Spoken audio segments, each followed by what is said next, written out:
Hey YouTube, Flowcat here, and today I'm going to be giving my first impressions, my initial thoughts of Honkai Star Rail.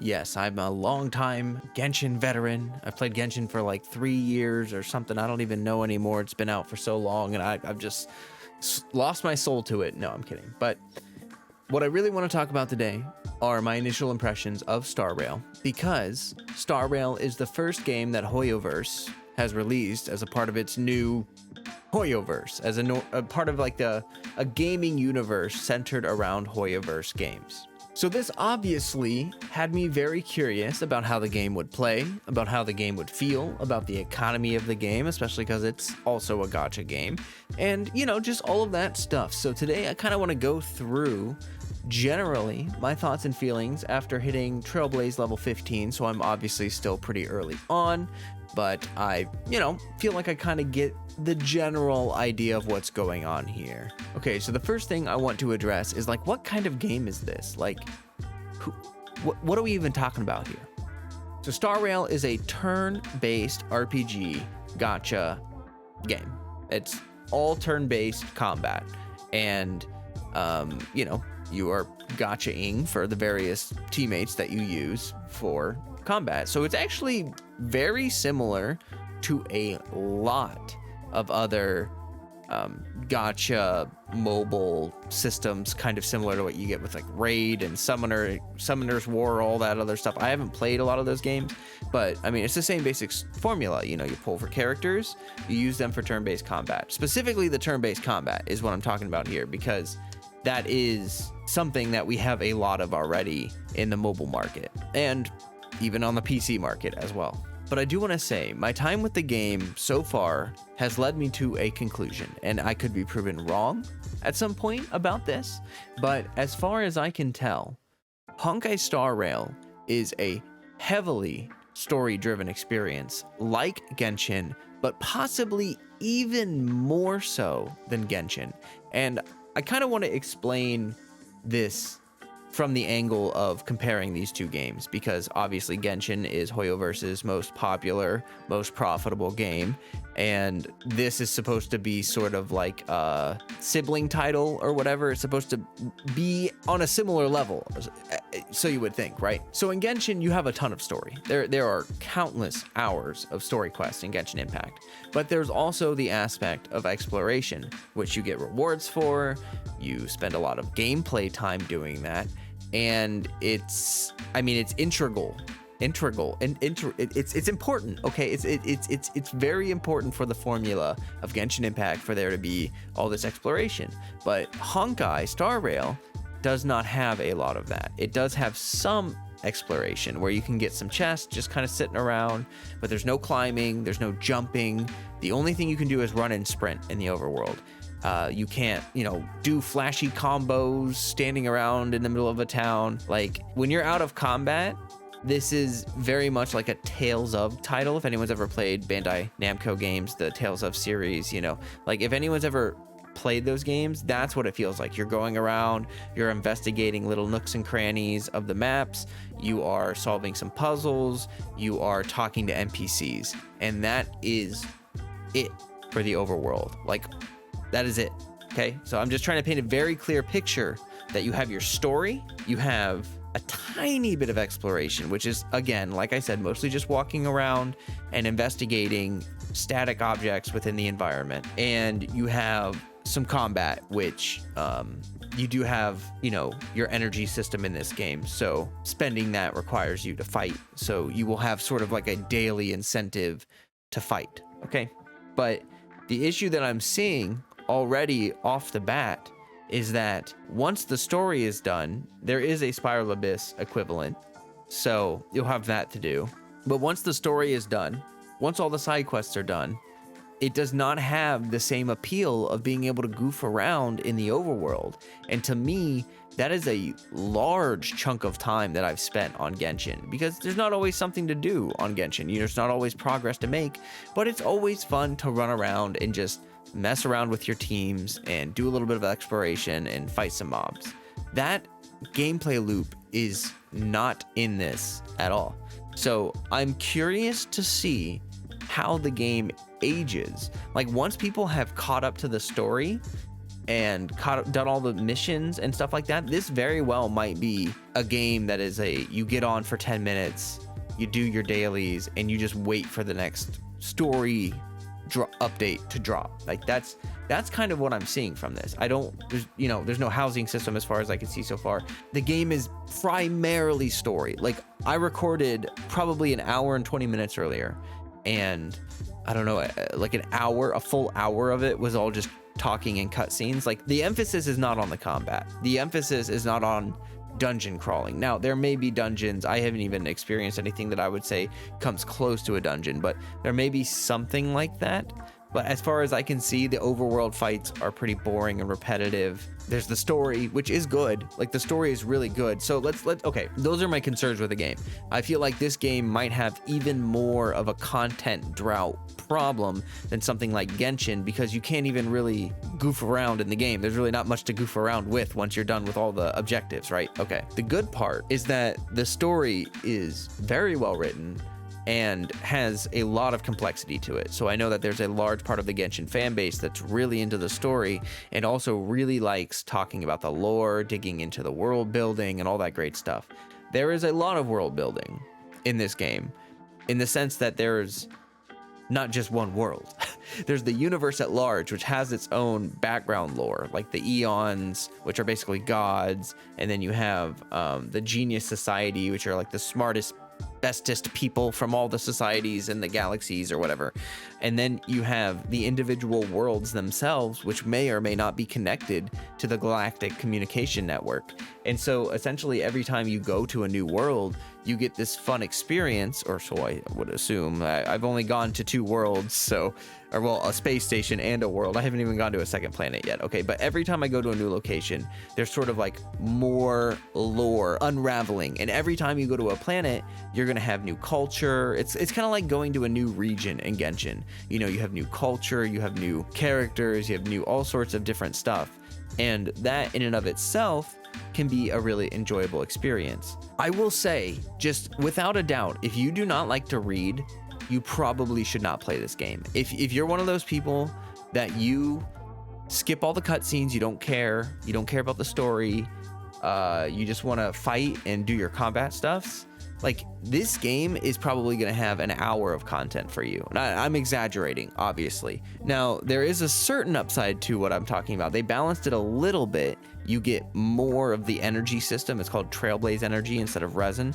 You get more of it. And I think, let me check the recharge timer on it. So actually, it seems like it replenishes at about the same speed as Genshin. Either way, one thing they did do is they made it so that it only takes like 10 resin or 10 energy to do one go at things instead of 20. So your energy goes farther. So you can spend more time in combat that way by spending your energy, but you're spending a lot less time in combat in general, like in the world. So I wanted to make that clear, that even with that balanced improvement, if you skip all the cutscenes in the game, first of all, you're gonna have no idea what's going on. Second of all, I just don't see the combat being so interesting that it's what people come to the game for. I'm not gonna lie, it'll probably get more complicated, it'll probably get harder, obviously, but I'm just not seeing, like, the combat it's way more simple than Genshin. There's no elemental reactions, there's a lot less stuff to think about when team building. It's more just about having actual, standard RPG team building. Like, you got your DPS, you got your healer, you got your support, you got your other DPS or your tank or whatever. Like, you have many options for team building. It's way less restrictive than Genshin in that capacity, but it also means that there's just not that much going on with combat all the time. Like, once you get the gist of it, I kind of feel like you get the gist of it, and the team building aspect can be fun to mess around with different synergies. But yeah, the combat's really kind of simplified in this game compared to what I'm used to with Genshin Impact. And now again, it's like a day of playing the game. When I played day 1 of Genshin Impact, the game was a joke. It was like you could use one character barely leveled up, you could beat the whole game, right? So I'm expecting things to get harder. I just don't see the mechanical depth of the combat to be as engaging or interesting as it is with Genshin Impact. So all of that being said, the main driving point of this game, from what I can tell, is the story. Okay, and there's a lot of text to read. Like you're constantly picking up books and stuff. And sure, you could not read them, but that's like 90% of what you're looting in the game is like lore books. And so far for me, like I found more books than I found treasure chests so far, is what I'm saying. So like, if you don't like that, might not be for you. So other than that, I do want to say that the game has an extremely familiar feel to it. I can tell that Hoyoverse has decided that they have a formula that works, and they can do that in different ways, but they like this formula. They have constellations, which are called eidolons, I think. They have light cones, which are basically like your weapon, sort of. You know, traces are like their skill levels. The UI looks almost exactly like Genshin. You can find just a ton of similarities with the way that the games are set up. So the good part about that is that if you are familiar with Genshin, this will be an extremely easy transition for you to start playing this game. The pity system, as far as I know, is the same. The wishing currency, like the amounts that you need and stuff, like you need 1600 for a 10 pull, like that's all the same. It all seems pretty similar, so it's not like you're going to be surprised by any of the game mechanics. As far as I can tell, it's all very predictable from what we see in Genshin. But I will say there are some small quality of life improvements that they have with the UI and stuff like that, which is pretty cool, and I would like to see in Genshin. But it's, other than that, it's pretty much exactly the same. It's clear to me that the intention of Hoyoverse is to make games have a very similar format so that their player base feels comfortable transitioning into a new game. Like if you're not familiar with turn-based strategy games, at least you'll be familiar with Genshin Impact, and your knowledge of the wishing system and all that other stuff will pretty much one-to-one transfer over to this game, which makes the adjustment period feel less overwhelming than if you just started playing like Genshin or Star Rail out of the blue with no information or no knowledge of the games prior. But yeah, I mean, I could say there's a lot of thoughts popping into my head. Like there's a lot of things that I'm thinking about with the game.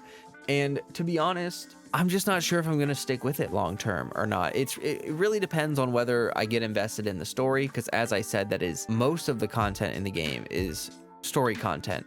So I feel like it's one of those games where like I hop in, I do my dailies. If there's no story, I just log out and I go play Genshin or something else. And then if there is story, I stick around and do the story. And then when I'm done with that, I'm done with that. You know, and maybe that's not a bad thing.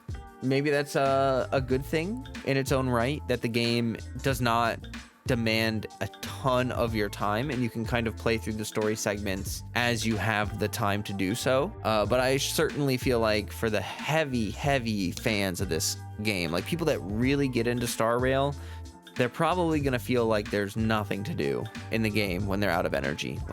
Like even worse than Genshin. Like you have this whole like resinless activities thing. What are what are you going to do in Star Rail? I don't know. Investigate every trash can, I guess, which is actually pretty funny because there's a lot of funny text when you investigate like trash cans and stuff. But still, like, what? Yeah, I don't know. I'm on the fence about it for sure. If there was no fast forwarding with the combat, then I don't think I'd be able to play the game because the combat pacing would be too slow. Okay, but those are pretty much all the thoughts that I have initially about the game, playing it and stuff. Like, you know, it's good and whatnot. I'm just not really grabbed the same way I was with Genshin, because the thing to me that drew me to Genshin Impact was that it was similar to Breath of the Wild in terms of the gameplay loop. Like, that's what brought me into Genshin Impact, is that I wanted more of that exploration gameplay loop, and that's what I got, and I was not let down by that, and I still am not let down by that by Genshin.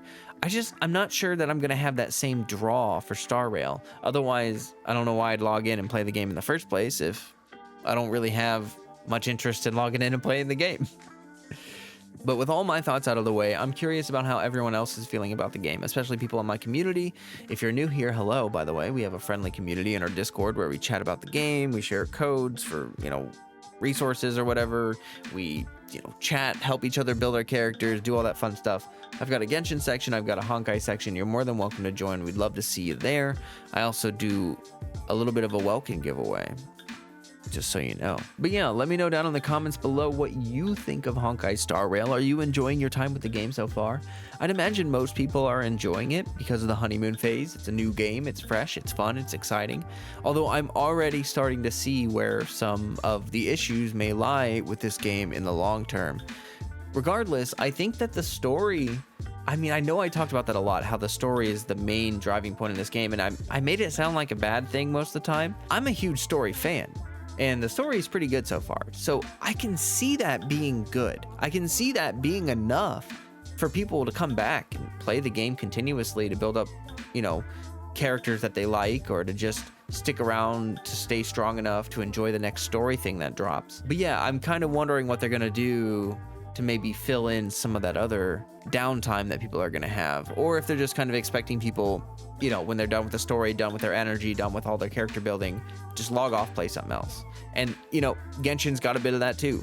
If you really don't like the resinless activities, and you're done with all of your content, you're caught up on everything, then there is nothing to do. Now, I just feel like it's harder to hit that point in Genshin because I have like 100% exploration in all of Mondstadt and Liyue and Inazuma, and I still randomly find chests sitting around in those regions. So, it's like, I don't know. I'm gonna stop talking about it. That's just my concern. Other than that, I'm curious how everyone else is feeling about the game. I'm curious how everyone is enjoying the game. And yeah, just let me know your thoughts down below. Like, comment, subscribe. I'm trying to grow my channel for realsies. Like, I had a rough patch of it where basically being inconsistent with my videos and stuff like that, but I'm working on it, okay? And soon it will be better. It will be better. All right, until next time, stay healthy, stay hydrated. Peace.